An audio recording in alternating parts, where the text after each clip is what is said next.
السلام علیکم ورحمۃ اللہ وبرکاتہ۔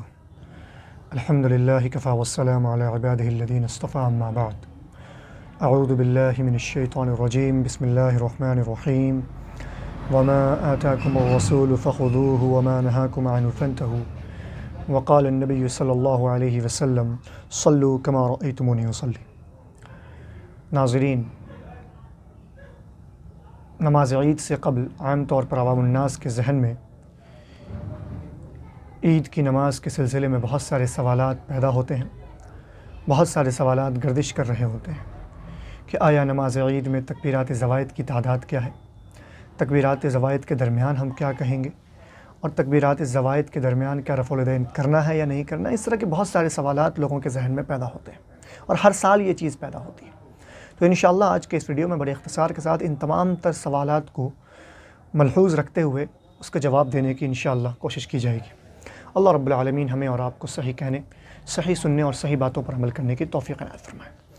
نماز عید کے سلسلے میں جو بات سب سے پہلے ہمارے ذہن میں آتی ہے وہ نیت کی ہے۔ یعنی ہم جب بھی کہیں کسی مسجد میں نماز پڑھنے جائیں تو ہمیں یہ بتایا جاتا ہے کہ نیت ضروری ہے۔ میرے بھائیوں، یقیناً نیت ضروری ہے، کیونکہ ہر اعمال کا دار و مدار نیت پر ہے، اور ہر عمل کی قبولیت کا دار و مدار نیت پر ہے۔ تو اگر ہم نیت نہ کریں تو ہمارا وہ عمل قبول نہ ہوگا۔ لیکن کیا نیت کو زبان کی شکل میں ادا کرنا ضروری ہے، یا بغیر زبان کی شکل میں ادا کیے بھی نیت کی جا سکتی ہے؟ تو جب نیت کے معنی کی طرف ہم جاتے ہیں تو نیت کا معنی ہمیں ملتا ہے کہ نیت دل کے ارادے کا نام ہے، یعنی ایک انسان نے دل میں کوئی ارادہ کر لیا تو وہی اس کی نیت ہو گئی۔ اب زبان کی شکل میں الفاظ کے ذریعہ اپنی نیت کی ادائیگی کرنا یہ کوئی ضروری یا واجبی چیز نہیں ہے۔ ہم بہت ساری مسجدوں میں جاتے ہیں نماز عید کے لیے، تو ہم وہاں دیکھتے ہیں کہ امام کھڑے ہو کر کے یہ کہتے ہیں کہ نیت دل کے ارادے کا نام ہے۔ لیکن اگر کوئی زبان سے نیت کرنا چاہے، میرے بھائیوں، جب دل سے نیت ہو گئی تو پھر زبان سے نیت ادا کرنے کے کیا مسئلہ ہے؟ اگر کوئی شخص ایسا کرتا ہے تو وہ بدعت پر شمار ہوتا ہے۔ نماز عید کے تعلق سے دوسرا سوال جو ہمارے سماج میں عام طور پر گردش کرتا ہے کہ آیا نماز عید میں تکبیرات زوائد کی تعداد کیا ہے، ایکچول تعداد کتنی ہے؟ تو اس تعلق سے دو موقف ہمارے سماج میں گردش کرتا ہے۔ پہلا موقف جس میں 6 زائد تکبیریں ہیں، دوسرا موقف جس میں 12 زائد تکبیریں ہیں۔ تو پہلا موقف جس کا تعلق مسلک احناف سے ہے، جس میں پہلی رکعت میں تکبیر تحریمہ کے بعد 3 زائد تکبیر ہیں، اور دوسری رکعت میں قرأت کے بعد 3 زائد تکبیر ہے، کل ملا کر کے 6 زائد تکبیریں ہو گئیں۔ ان کی دلیل وہ روایت ہے جسے امام ابو داؤد نے اور امام بیہقی نے اپنے اپنی سنن کے اندر، اور امام احمد نے اپنے مسند کے اندر نقل فرمایا، جسے ابو موسیٰ اشعری رضی اللہ تعالی عنہ اور حذیفہ بن الیمان رضی اللہ تعالی عنہ کی روایت ہے، جس روایت میں مذکور ہے کہ 6 زائد تکبیریں۔ لیکن اس روایت کی اگر صحت پر ہم بحث کریں تو اس روایت کو خود امام بیہقی رحمہ اللہ نے ضعیف قرار دیا ہے، امام یحییٰ بن معین رحمہ اللہ نے بھی ضعیف قرار دیا ہے، اور اتنا ہی نہیں بلکہ بکثرت محدثین سے اس روایت کا ضعف ثابت ہے۔ پتہ یہ چلا کہ جس روایت پر بہت سارے علماء کرام نے ضعف کا حکم لگا دیا ہو، وہ روایت عبادت کے باب میں قابل حجت نہیں ہو سکتی۔ تو جو دوسرا موقف ہے 12 زائد تکبیر کا، جو جمہور کا موقف ہے، اکثر علماء کرام اس موقف پر عمل کرنے والوں میں سے ہیں۔ اس میں کیا ہے کہ اس میں پہلی رکعت میں 7 زائد تکبیریں اور دوسری رکعت میں 5 زائد تکبیریں، اور دونوں رکعت میں تکبیرات زوائد کا جو وقت ہے وہ وقت قرأت سے پہلے ہے۔ اب اس کی دلیل کیا ہے؟ اس کی دلیل ام المومنین ام عائشہ صدیقہ رضی اللہ تعالیٰ عنہ کی روایت ہے، جس میں وہ کہتی ہیں کہ ان رسول اللہ صلی اللہ علیہ وسلم کان یکبر فی الفطر والاضحى فی الاولی 7 تکبیرات وفی الثانیۃ 5، کہ نبی کریم صلی اللہ علیہ وسلم عید الفطر کی نماز میں یا عید الاضحیٰ کی نماز میں ہر نماز میں 12 زائد تکبیریں کہا کرتے تھے۔ اس میں پہلی رکعت میں 7 زائد تکبیریں اور دوسری رکعت میں 5 زائد تکبیریں۔ اور یہی موقف حضرت عمر رضی اللہ تعالیٰ عنہ، حضرت علی رضی اللہ تعالیٰ عنہ، حضرت زید بن ثابت رضی اللہ تعالیٰ عنہ، عبداللہ بن عمر رضی اللہ تعالیٰ عنہ، عبداللہ بن عباس رضی اللہ تعالیٰ عنہ، ابو سعید خدری رضی اللہ تعالیٰ عنہ، ابو ہریرہ رضی اللہ تعالیٰ عنہ کا بھی ہے، اور ام عائشہ صدیقہ رضی اللہ تعالیٰ عنہ کا بھی ہے۔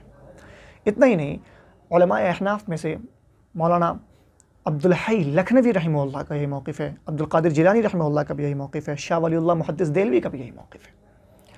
اب جو اگلا سوال ہمارے عوام کے ذہن میں آتا ہے وہ یہ ہے کہ تکبیرات زوائد کا حکم کیا ہے؟ آیا تکبیرات زوائد واجب ہیں یا سنت ہے؟ تو میرے بھائیوں تکبیرات زوائد سنت ہے۔ اگر کسی شخص کا ایک تکبیر یا دو تکبیرات زوائد میں سے چھوٹ جائے تو اس پر کوئی گناہ نہیں ہے۔ امام شوکانی رحمہ اللہ اپنے کتاب نیل الاوطار کے اندر بیان فرماتے ہیں کہ اگر کوئی بھول کر کے کوئی تکبیرات زوائد چھوڑ دے، ایک یا دو تکبیریں اس سے چھوٹ جائیں زوائد میں سے، تو اس پر سجدہ سہو کرنا نہیں ہے۔ کیوں؟ کیونکہ تکبیرات زوائد واجب نہیں ہے۔ اسی طرح تکبیرات زوائد کے درمیان رفع الیدین کیا جائے گا یا نہیں کیا جائے گا، یہ بھی ایک سوال ہمارے سماج کے اندر عوام الناس کے ذہن میں پیدا ہوتا ہے۔ تو میرے بھائیوں سب سے بہترین موقف علامہ البانی رحمہ اللہ کا ہے کہ تکبیرات زوائد کے درمیان رفع الیدین نہیں کیا جائے گا۔ لیکن اگر کوئی شخص کر رہا ہے تو کوئی حرج نہیں، اگر امام کر رہا ہے تو امام کی اقتداء میں مقتدی بھی کر لیں گے۔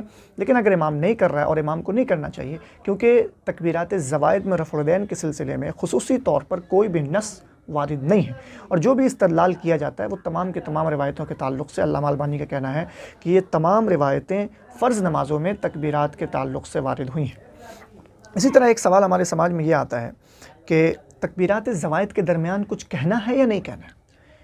جیسے ایک اللہ اکبر کہا امام نے تکبیرات زائد میں سے پہلی تکبیر، اب اس کے بعد کچھ دیر امام خاموش رہتا ہے، تو کیا اس خاموشی کے درمیان، اس لمحے کے درمیان امام کچھ کہے گا، مقتدی کچھ پڑھیں گے یا نہیں پڑھیں گے؟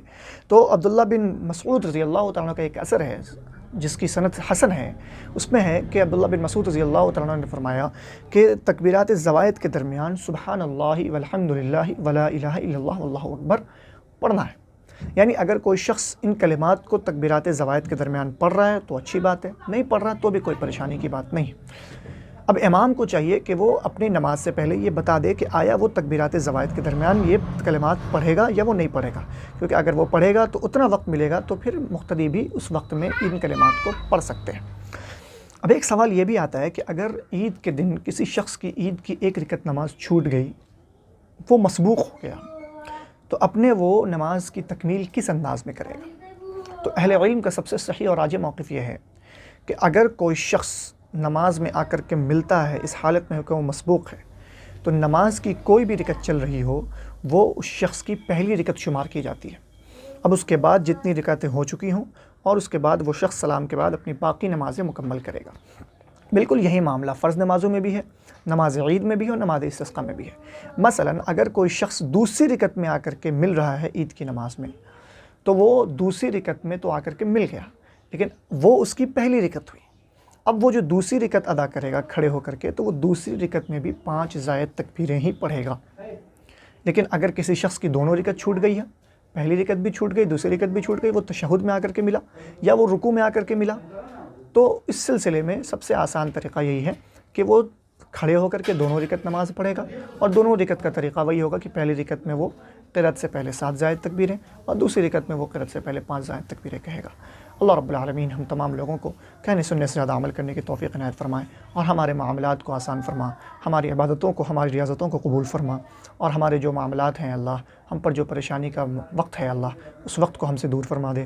اقول قولی ھذا واستغفر اللہ لی ولکم ولسائر المسلمین واستغفروہ انہ هو الغفور الرحیم۔